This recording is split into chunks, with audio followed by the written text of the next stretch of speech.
സ്വന്തം അശ്വമിത്രയാണ്. പിന്നെ നമ്മളിത് കൂന്തൽ ഫ്രൈ ആക്കാൻ കൂന്തലെടുത്തിന്. പിന്നെ നമ്മൾ ഉണ്ടാക്കിയിരുന്നു, നമ്മൾ സ്കൂളിൽ പോയിരുന്നു. പിന്നെ ഇത് ഉമ്മ അപ്പത്തേക്ക് ഉണ്ടാക്കി. പിന്നെ ഇതിന് വേണ്ടത് ഇനി ഉള്ളി തക്കാളി ഒന്ന് വാട്ടണ്ട. പിന്നെ ഇത് അങ്ങനെ തന്നെ ഇട്ടിട്ട് മിക്സാക്കിയിട്ട് കിച്ച അടിച്ചാൽ മതി. പിന്നെ ഇതിങ്ങനെ നല്ലോണം അതിലേക്ക് തട്ടാം. പിന്നെ പച്ചമുളക് ഇടാം, പിന്നെ കരിയാപ്പില ഇടാം, തക്കാളി ഇടാം, ഉള്ളി ഇടാം, പിന്നെ ഇഞ്ചി പേസ്റ്റ് ഇടാം, മുളക് പൊടി ഇടാം, ഉപ്പിടാം, 2 സ്പൂണ് ഉപ്പിടാം, ഉയരിടാം, വെളിച്ചെണ്ണ ഇടാം.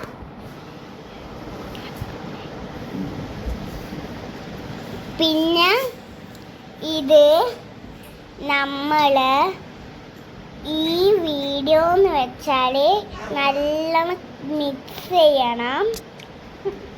സ്പൂണിനെ കൊണ്ട് നല്ലോണം മിക്സ് ചെയ്യണം. വരട്ടിയെടുക്കുന്ന പോലെ നല്ലോണം അടിച്ചിട്ട് മിക്സ് ചെയ്യണം.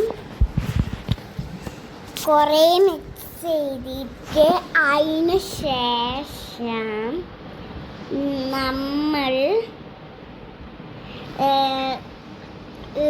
കുറച്ച് വെള്ളം ഒഴിക്കാം.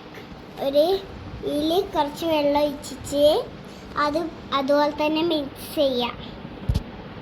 എന്നിട്ട്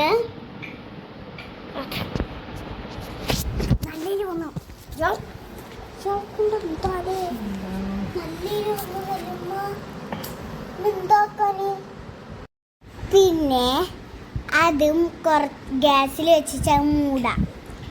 തെളിക്കുന്ന സമയം വരെ പൂട്ടി വെക്കാം. അത് തെളിക്കുന്ന നോക്കാം. അത് തുറന്ന് നോക്കിയിട്ട് ഈ വീഡിയോ എന്ന് വെച്ചാൽ പിന്നെ കുറച്ച് കരിയാപ്പില ഇടാം. പിന്നെ കുറച്ച് കരിയാപ്പില ഇട്ടതിന് ശേഷം കുറച്ചും കൂടി കരിയാപ്പില ഇടാം. പിന്നെ അത് മൂടി വെക്കാം. പിന്നെ തുറക്കുക. മൂടി വെച്ചിട്ട് കുറച്ച് സമയം കഴിഞ്ഞാൽ തുറന്നിട്ട് ഇങ്ങനെ ഇളക്കാം. നല്ലോണം ഇളക്കണം. നല്ലോണം ഇളക്കിയിട്ട് റെഡി. പിന്നെ അത് റെഡിയായി ഗൈസ്. സൂപ്പർ. ഇങ്ങനെ തിന്നോക്കി. പിന്നെ എന്നെ ഇഷ്ടപ്പെട്ടാൽ ലൈക്ക് സബ്സ്ക്രൈബ്